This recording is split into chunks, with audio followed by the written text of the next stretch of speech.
Hi my YouTube family, welcome back to JS homely hub. Healthy and టేస్టీగా పిల్లలకు నచ్చే విధంగా పెద్దవాళ్ళు మెచ్చుకునే విధంగా వెజిటేబుల్ పోహా ప్రిపేర్ చేద్దాం రండి. వీడియో మొదలుపెట్టే ముందు మా వీడియో నచ్చితే లైక్ చేయండి, షేర్ చేయండి. ఫ్రెండ్స్, మీదైన జేఎస్ హోమ్లీ హబ్ ఛానల్ని ప్లీజ్ సబ్స్క్రైబ్ చేయండి.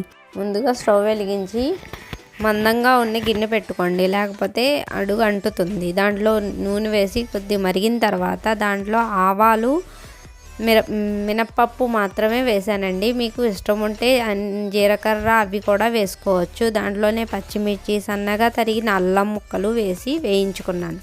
అది వేగుతూ ఉండగా దాంట్లో సన్నగా తరిగిన బీన్స్ వేసి బాగా ఫ్రై చేశానండి. అది పచ్చివాసన మగ్గేంత వరకు వేయించుకున్నాను. దాంట్లోనే సన్నగా తరిగిన క్యారెట్, ఉల్లిపాయలు వేసి వేయించుకున్నాను. అది అలా వేగుతూనే ఉండగా మధ్యలో నేనైతే రెడ్ కలర్ పోహా తీసుకున్నానండి. మీరైతే అదే తెల్ల అటుకులు ఉన్నా పర్లేదు, వైట్ పోహా ఉన్నా పర్లేదండి. నేనైతే రెడ్ కలర్ అటుకులు తీసుకున్నాను, ఆర్గానిక్ రెడ్.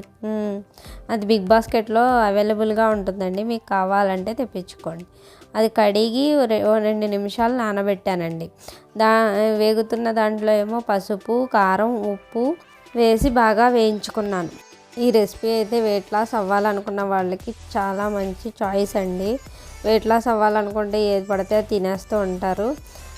అది నచ్చకుండా ఒక్కొక్కసారి అలాగే తింటూ ఉంటారు. కాకపోతే ఇదైతే టేస్టీగా కూడా ఉంటుంది, వెయిట్ లాస్ కూడా ఈజీగా అవుతామండి. నేనైతే నైట్ టైం ఇలాంటివే చేస్తాను.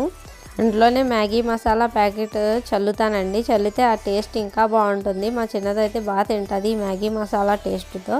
పిల్లలకు కూడా నైట్ టైం ఇదే పెడతానండి. మంచిదే కదండి, అటుకులు అంటే రిచ్ కాల్షియం కదా, అందుకని.